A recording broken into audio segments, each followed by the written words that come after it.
हर हर Mahadev everyone. जय सिया राम भक्तों, आप सभी को सर्वप्रथम प्रणाम है। प्रभु के श्री चरणों में प्रणाम करते हुए चलिए चर्चा करते हैं हम निर्जला एकादशी के व्रत के विषय में। निर्जला एकादशी का महत्व बहुत ज़्यादा हमारे शास्त्रों में बताया गया है। इस वर्ष निर्जला एकादशी का व्रत हम सभी 31 मई दिन होगा बुधवार का, उस दिन करने वाले हैं। और पारण का जो दिन है निर्जला एकादशी व्रत का, वो 1 जून के दिन है। 1 जून को आपको पारण समय है सुबह 5:24 से लेकर 8:10 का। इस अवधि में आपको अपने व्रत का पारण कर लेना है। एक बात विशेष रूप से ध्यान रखने वाली है, इस वर्ष एकादशी तिथि का प्रारंभ जो है 30 मई को दिन होगा मंगलवार का, दोपहर में 1:07 पर एकादशी तिथि प्रारंभ हो रही है। इसका अर्थ है यदि आप निर्जला एकादशी का व्रत करने वाले हैं तो आपको 30 मई के दिन दोपहर में 1:07 के बाद कोई भी ऐसा अन्न नहीं खाना चाहिए जो वर्जित माना जाता है। आपको सात्विक भोजन ही करना चाहिए। पॉसिबल हो अगर तो आप फ्रूट्स लें, भोजन नहीं करें क्योंकि एकादशी तिथि प्रारंभ हो जाएगी। परंतु यदि आप शारीरिक कमजोरी की वजह से ऐसा नहीं कर सकते हैं तो आप फ्रूट खाएं, साथ में आप जो भी भोजन करें सात्विक भोजन लें। और फिर अगले दिन आपको सुबह सुबह सूर्योदय के समय जाग करके अपने व्रत का संकल्प लेके व्रत धारण करना है निर्जला एकादशी का।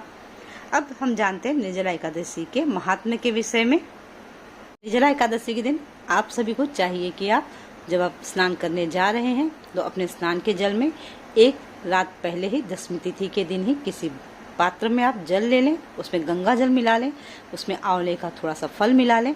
यदि आंवले का फल नहीं मिल रहा तो आप तुलसी दल भी डाल सकते हैं। और फिर जब आप स्नान करने जा रहे हैं तो उसे अपने जल में बकेट के पानी में मिला लें। याद रहे कि आंवले का फल और तुलसी दल बाथरूम में बह करके नहीं जाए। और निर्वस्त्र स्नान नहीं करना चाहिए। स्नान करते समय शरीर पर कोई एक कपड़ा अवश्य होना चाहिए। सबसे पहले हम निर्जला एकादशी का महत्व समझते हैं।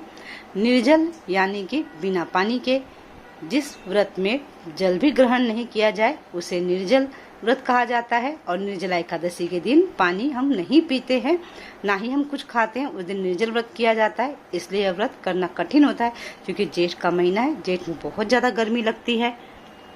इस व्रत को भीमसेन एकादशी या पांडव एकादशी के नाम से भी जाना जाता है।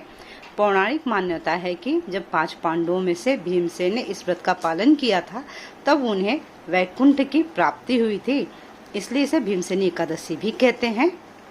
साल भर में सिर्फ निर्जला एकादशी का व्रत करने से साल भर में टोटल 24 एकादशी होती है और 2 अधिक मास में एकादशी आती है। तो 26 एकादशी का व्रत करने का पूरा फल हमें प्राप्त हो जाता है केवल एक निर्जला एकादशी का व्रत करने से।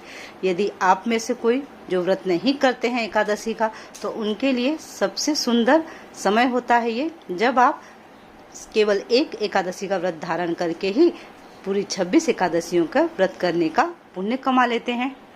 यदि कोई सूर्योदय से लेकर के सूर्यास्त तक व्रत धारण करता है, जैसे सूर्यास्त हो गया फिर उन्होंने घर में पूजा कर ली प्रभु की और उसके बाद अपने व्रत का पारण कर लिया तो उन्हें केवल 12 एकादशी का पुण्य प्राप्त होता है। परंतु यदि कोई व्यक्ति सूर्योदय से लेकर के दूसरे दिन की सूर्योदय तक व्रत धारण करे तो उन्हें पूरे 24 एकादशी, अगर अधिक मास है तो 26 एकादशी करने का व्रत का पुण्य प्राप्त होता है।